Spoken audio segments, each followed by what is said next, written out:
Bueno, vamos a entrar de lleno en este análisis. A ver, hay un contraste fascinante que muchas veces pasa desapercibido en el mundo de los negocios. Por un lado, tenemos la típica escena dramática de una redada policial con todo ese ruido mediático y por el otro, el silencio absoluto de un simple libro contable o una hoja de cálculo. Hoy vamos a diseccionar a fondo uno de los casos más reveladores de los últimos años en Colombia, el caso Lily Pink.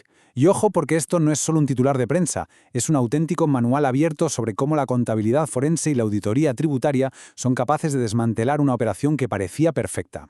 Vamos a explorar los datos y las evidencias de las fuentes oficiales para entender, paso a paso, la anatomía de este enorme esquema.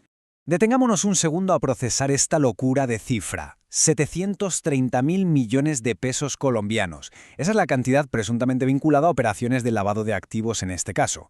Es una auténtica barbaridad. No hablamos de un descuido en la caja chica, sino de una estructura colosal y sistemática. Y por si fuera poco, los informes oficiales le suman a esto otros 430.000 millones por enriquecimiento ilícito y 75 millones por contrabando. Básicamente, un ecosistema financiero entero operando en la sombra.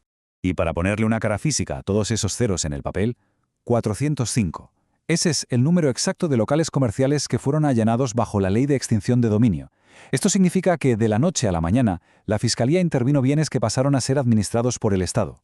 Hablamos de tiendas, inmuebles, vehículos, todo un imperio físico que fue arrastrado por lo que se escondía en los libros de cuentas. Y aquí viene, sinceramente, la gran ironía de toda esta historia. Cualquiera pensaría que hizo falta una investigación de inteligencia criminal al estilo de las películas para descubrir esto, ¿verdad? Pues no. Todo este imperio se vino abajo por un trámite administrativo de lo más rutinario, un intento de reclamar una devolución del IVA. Al ir a pedirle al Estado que les devolviera fondos, saltaron todas las alarmas en la autoridad tributaria, la DIAN, y ¡boom!, se encendió la mecha que detonó toda la investigación.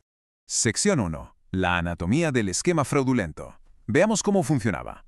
Vamos a desgranar cómo operaba esta red, que por cierto, supuestamente funcionó durante 2 décadas usando una sola dirección para registrar decenas de empresas fachada. El esquema tenía 4 pasos clarísimos. Primero, la mercancía entraba de forma irregular, esquivando los impuestos reales. Segundo, creaban empresas de papel, es decir, sociedades que no tenían ningún tipo de operación real. Tercero, empezaban a emitir facturas con un IVA simulado para dar la apariencia de que había un comercio nacional legítimo. Y cuarto, el golpe final.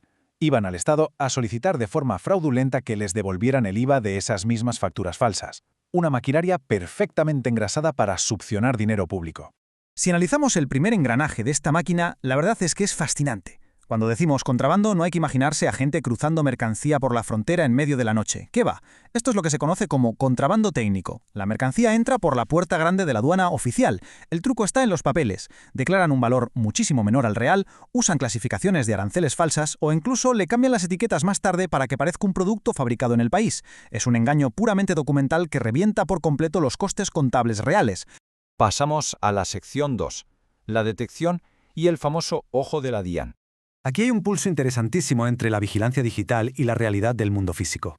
El sistema interno, conocido como el ojo de la DIAN, es un algoritmo que rastrea anomalías muy específicas. Por ejemplo, solicitudes de devolución de IVA que se repiten demasiado, distintos proveedores que casualidad, comparten la misma dirección física, o empresas que facturan millones, pero no tienen a nadie registrado en la nómina electrónica. El algoritmo es el que levanta la bandera roja, pero, al final del día, la verdadera validación requiere de profesionales contables que vayan a comprobar si realmente hay una planta física, empleados de carne y hueso y una estructura que tenga sentido. ¿Y cómo caza el sistema estas simulaciones tan rápido? Pues la magia está en los cruces de información exógena.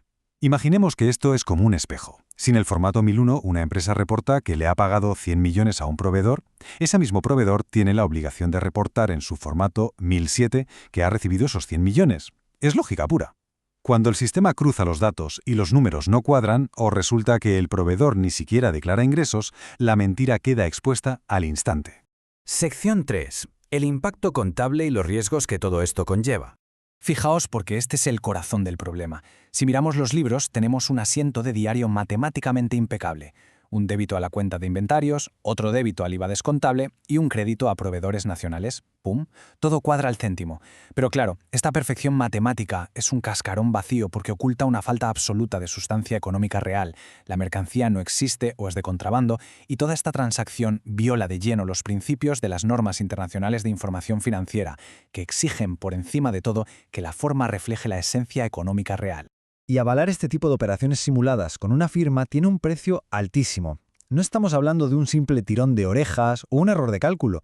Las responsabilidades profesionales son abrumadoras, desde acciones disciplinarias que te pueden costar la tarjeta profesional, pasando por sanciones tributarias que te multan entre el 100 y el 160% por inexactitud, hasta, y esto es lo más grave, consecuencias penales reales. Hablamos de penas de prisión de 10 a 30 años por complicidad en lavado de activos. Definitivamente no es ninguna broma.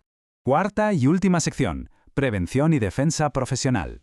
Para no caer en estas trampas, es absolutamente vital entender los sistemas de prevención del riesgo, que por cierto, a menudo se confunden. Por un lado tenemos el SagraLaft. Este es el sistema supervisado por la Superintendencia de Sociedades y se aplica al sector real, como por ejemplo a la industria textil de este caso. Por otro lado está el SARLaft, que es exclusivamente para las entidades financieras y lo vigila la Superintendencia Financiera. Implementar el marco correcto y hacer una debida diligencia profunda de quiénes son realmente los proveedores no es algo opcional, es literalmente el salvavidas de cualquier corporación. A la hora de la verdad, un proceso de fiscalización es una cuenta atrás, un reloj que no perdona. Si la empresa detecta que ha operado con un proveedor ficticio, corregirlo voluntariamente en el primer mes de preauditoría puede reducir el golpe de las sanciones a solo un 20%. Si se deja pasar el tiempo y se entra en la fase de fiscalización de 3 años, la reducción ya solo es del 40%. Pero ojo, si se llega a la fase de determinación final, ahí ya no hay salvavidas que valga, aplica multas del 100% o incluso más. Aquí la detección temprana lo cambia todo. Para cerrar nuestro análisis de hoy, nos quedamos con una reflexión que deberíamos hacernos todos al mirar un balance. ¿Esos números que vemos en la pantalla reflejan de verdad la realidad de la calle o son simplemente una ficción perfectamente calculada? Este caso es la prueba definitiva de que la matemática perfecta no sirve de absolutamente nada si no hay una realidad económica que la respalde.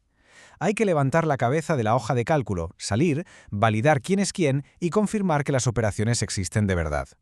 Muchísimas gracias por acompañarnos en esta explicación y nos vemos en el próximo análisis.